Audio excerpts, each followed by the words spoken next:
Alright guys, I am back. It's been a while since I've done these things, I'm not gonna lie. I think the last time I've done this was last year, obviously. I think like what?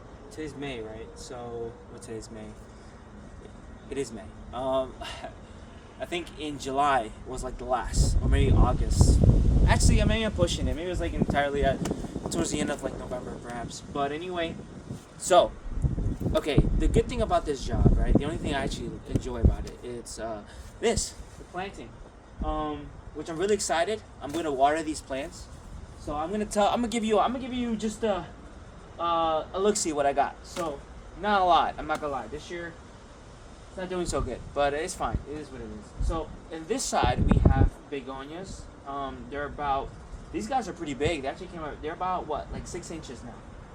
Then we have the New Guineas impatiens, which are roughly 2 inches right now, 2.5. They're gonna go 4 inches. So you don't know what I'm saying, obviously. So I'm gonna show you instead. So I'm gonna show you right now. So here it is. So these are the begonias. So I can see they're really nice.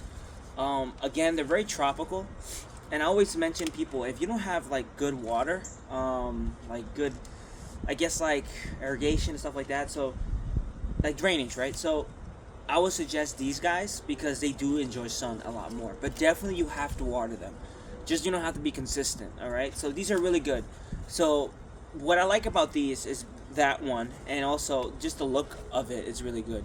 So big leaves and small flower, you know what I mean? Like it's really nice. And they come in different colors as well. One comes in bronze, one comes in all pink, and some come in all red. So this one has green leaves and red flowers. Really nice. So really cool. And then these guys are the impatiens. These are impatiens. So as you can see, really nice. It's not like that one is more wild. This one is more like organized, I guess. So these are white. I got pink and light pink, dark pink. They didn't give me red this year, so that's a problem because I usually have a house who wants red. So I'm gonna have to fix that. I don't know how, but it is what it is. So anyway, I guess what I like to do when it comes to certain stuff like this, right? I like to like learn certain plants and certain structures and stuff like that. So like it took me a long time to really understand the idea of planting, like I never really cared, I'm being honest with you. And planting for me was just a job. But as I started going into nurseries, doing the actual planting, I enjoyed it. I enjoyed how it came out, and I enjoy just, I don't know, like it is different when you actually involve yourself working and putting and planting and planning and all this stuff. It's like something that you did. It's like it's a weird feeling. I don't know. I can't explain it. I do enjoy it. Excuse me. So what I do is, so I like to be honest with myself, right? This is my bag. I keep my. Actually, I'd rather show you because talk too much, So this is my Bible. I keep my Bible there. So there you go. So I don't really. This is not my lunch bag. I don't have a lunch bag. I just have my Bible bag. So this is my Bible, Word of God. That's one. And then I like to keep one of these. Again, it's very handy for evangelism, really. I do like reading these things, and this is a new one because I keep giving them away. Honestly, I gotta stop doing that. So, this one is John 10:10. I'm gonna give you the verse of the day. All right. So it says, "I've come that they may have life, and that they may have it more abundantly." So that's Jesus talking. Right. So, yeah, that's the verse of the day. Okay, we're gonna start off with that. So today is May. It is May 5th. So Cinco de Mayo. And these guys came early morning. I usually get them from a nursery. Really nice person. I'm not gonna lie, at first I was really nervous to talk to her, but she's a believer. So I think that made it like really nice, and yeah, so thank you. And she's like honestly a blessing because like these plants are just amazing and they're really good. and I enjoy it. I really do. And last year, my clients enjoyed it as much. So this year, they're going to enjoy it as much as last year. So now, the next one is Worldly Wisdom. I've been trying to read this more often. I've been slacking off. I'm not going to lie. It's something I haven't been, I haven't kept up. You know what I mean? So let's start off with one verse. Well, not one verse, but just one something. I only read it once because the problem about this job, really, is that I only have like 30 minutes of lunch. So I really have to sacrifice. Either I read or eat. And I'm not gonna lie, I do more reading. But this week I had to eat. I was hungry and my stomach hasn't been the same. So I really had to start eating. Gotta take care of myself, guys. So anyway. So I love this part here. It says, okay, this one is knowledge and good intentions. So maybe I'm wrong, but this is how I understood it. I mean, it's pretty self-explanatory. But together ensure continuance of success. A fine intellect wedded to a wicked will was always on an unnatural monster. So here's two things, right? Intellect, wedded, meaning married, right, to the wicked will, meaning like our wicked, sinful nature that was always unnatural, he says, like a monster. And I always go back to basically two things pops up in my mind. So this is Matthew chapter 5 verse 44, I think, around there, or Matthew chapter 6, where it talks about pretty much being sons of our Heavenly Father, loving our enemies, doing good to them who hate you, praying for them who persecute you, right? And he says, as he saw to it that the sun would rise on the good and on the bad, that the rain would come down on the righteous and unrighteous, meaning simply putting it this way. And I don't even need to pull it out of my brain. I can just tell you verse, which is Romans chapter 3 verse 26, that says, no man is good before God. All fall short from the glory of God. Every single one of us, no matter who we are, we all fall short. So going back to that verse, I never understood it until I saw it that way. And I'm like, that makes so much sense, because I'm not good, even though I try to be, but still in my very nature, right, I'm not, like, even if I try to be good, I'm just trying to be good because it's like a performance at that point. I'm not really doing it out of my kindness, out of my will, or out of my soul. I'm only doing it for a benefit out of it, I'm only doing it for, I'm gonna get something, like a transactional thing, right? I'm gonna receive something. So what I love about this guy, he's basically saying, is that unfortunately we have this sin that is attached to doing the very good thing, which is success, right? And then he goes on. Sorry, it's just so many trucks here. It pisses me off. But anyway, and it says, a wicked will envious all excellences. All excellence. So, and I never saw it that way, A wicked, like, it's envious of success. It's envious of excellence, if it's not a part of it, if it's not indulged in it, if it has nothing to do in it, then it is jealous. And sometimes I kind of I'm not gonna lie, I catch myself sometimes when I see success and I don't see my end, right? Or this is where I really failed, really last year and the year before, prior, right? That's why God had to humble me pretty deep, because all the things I'm doing now, I never wanted to do this. Like, I still don't, but I've learned, I don't know, I can't explain it, but I've learned to, one, let go, and I've learned that I don't even know what I want, so why am I complaining about? And two, I just gotta trust God. And whatever plan He has for me, I just need to trust and believe that everything is gonna be fine. Even knowing that things are not. Because in my mind, I picture myself and I see Jesus in the Gethsemane. And I see Him bloody, sweating, falling on the floor. And because He knows the time is near. And He would pray to God. And He knows that this moment is gonna come. And yet He is willing to do it. And here I am complaining about something that it's small. Because I don't have it, because I don't want it. I don't have it all together. And I'm like, come on, And I realize, I'm watching, I feel like I'm watching Jesus. I need to shut up. And then at the same time, I feel like God knows me best and knows me more. I'm in the right place. It kind of just sits me right when I need to be. So, yeah. But anyway, and it goes even further, and he says, helped by, okay, I'm going to repeat it because I don't want you guys to lose track. A wicked will envious all excellence. Helped by knowledge, it only ruins with greater, he calls it tis, right? But anyway, basically substance, right? So what I get from this, it is held by knowledge. Sometimes I feel like we use knowledge as a prideful thinking. Like, I know more than you, so listen to me, This worked for me, so it has to work this way, and it's only going to be this way. You can add on to it, and you can't change it, okay? Because that's how it works. There's certain things, of course. I always hear the idea, don't reinvent the wheel. It's already been invented, So why, reinvent it? So, but there's things that things could be easier, things could be made better, things could be performed better, and if there's not growth, if there's no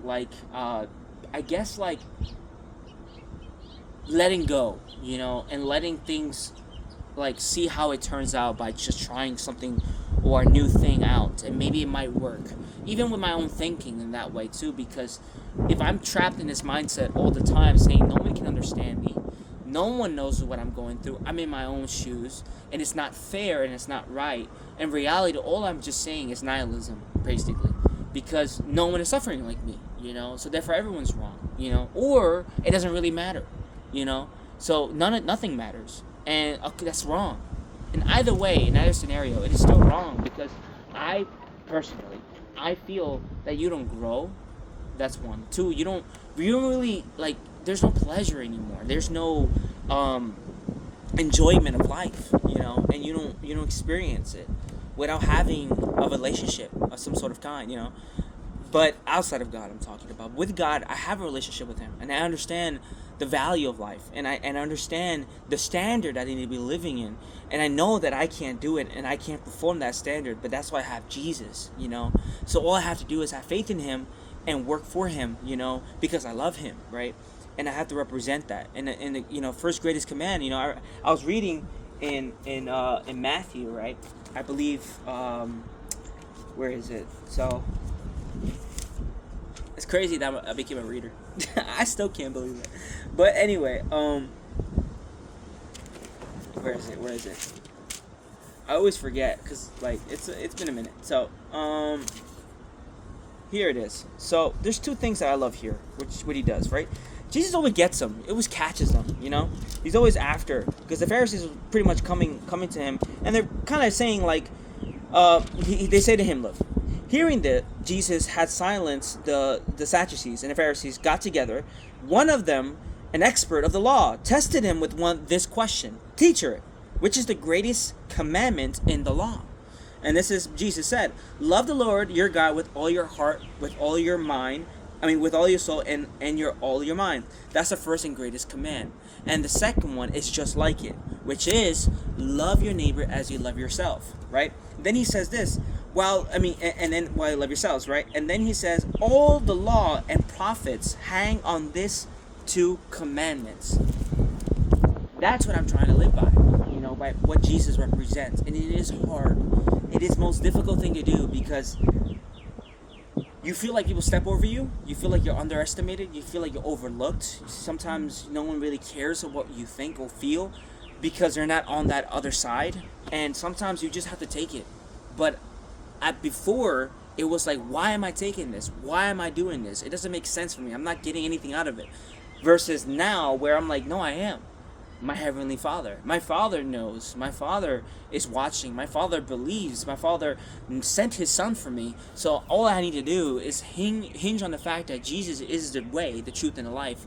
And no one can go through Him except... Well, actually, no one can go through me, right? That's what He said. Jesus, not me. I'm not talking about me. No one, I'm repeating what the verse says. No one can go through the Father except through me, right? That's Jesus. So I have to just have faith in Jesus, have faith in that, and that's called grace, and that's an opportunity that we all can join and pretty much join in, and that's why He always says love is such an important thing. Honestly, love is the highest virtue. Love encompasses all virtues and brings them all together in unity. Love, on top of that, covers a multitude of sins. Love is that important, and that's what I'm trying to demonstrate. And that is why I'm doing these things versus what I used to think. Why? What am I benefiting? It doesn't make sense. It's not fair. Now it's like, no, life isn't fair. Whether with God or not, it is not fair, and it's never going to be fair. That is why I'm trying to live the best way that I know God wants me to live in.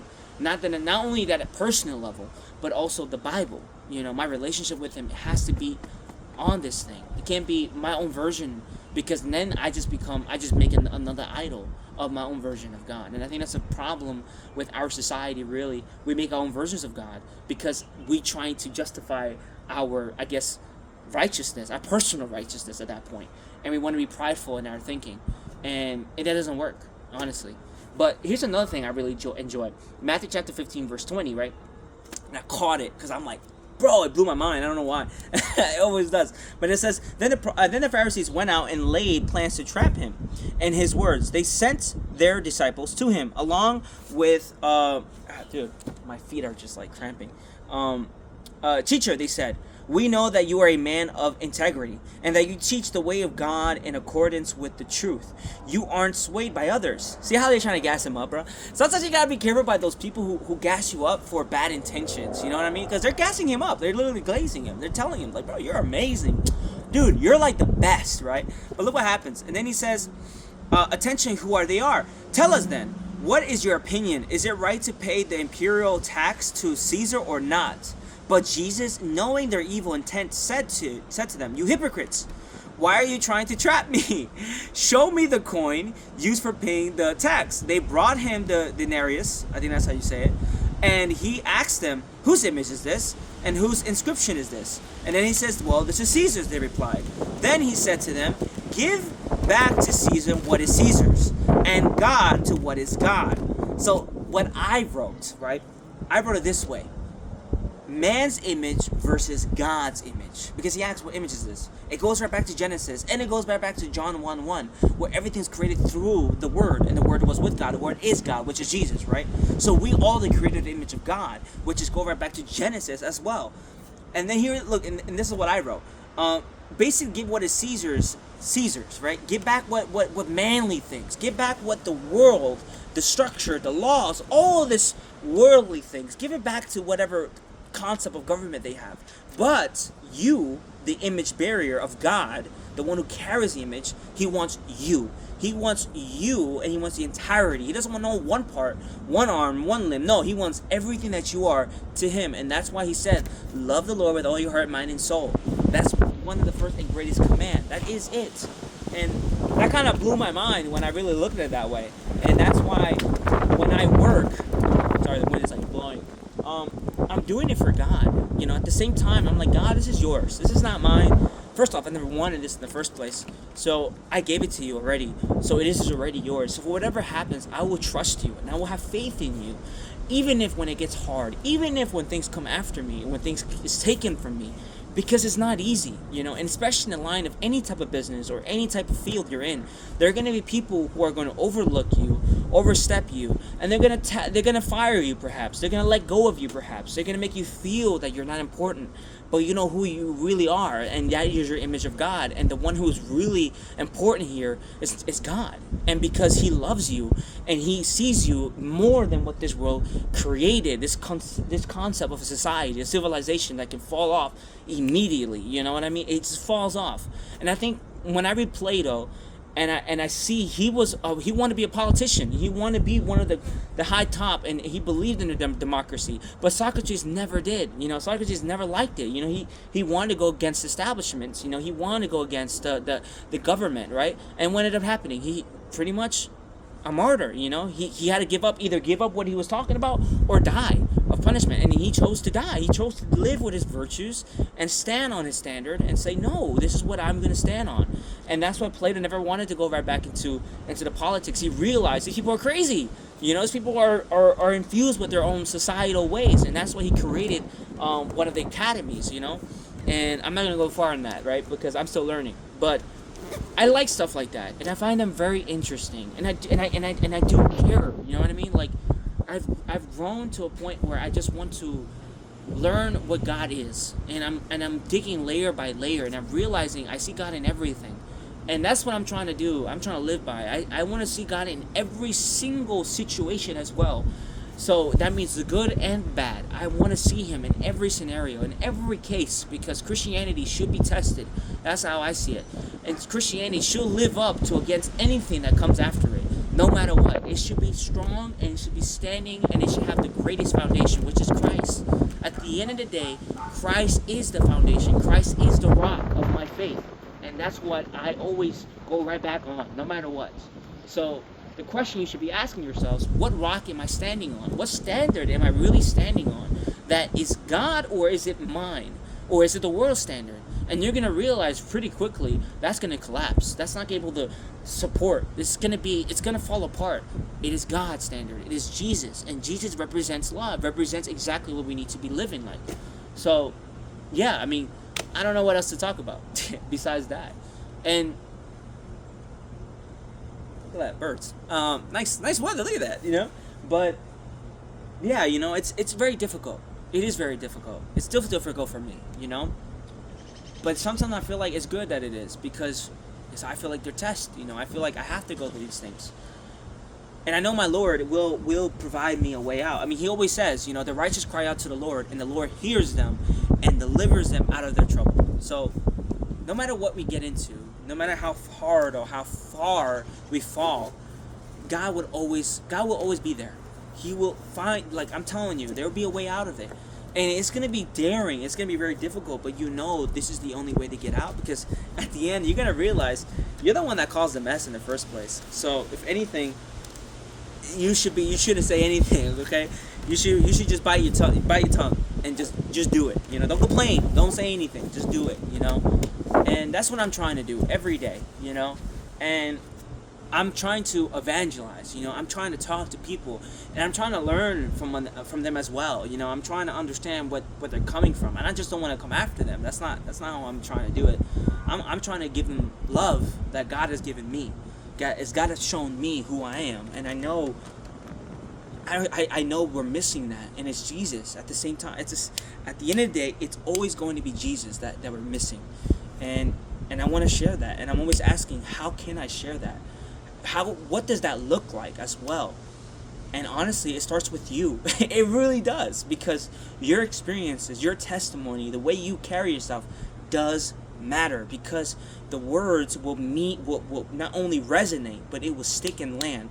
Compared to someone who doesn't live that way, who is hypocrites like the Sadducees and Pharisees, it doesn't land at all. It's just meaningless. It's like paperweight at that point. So and I think that's very important. So yeah, now I have to water the plants. I don't know if I want to show that. Yeah, why not?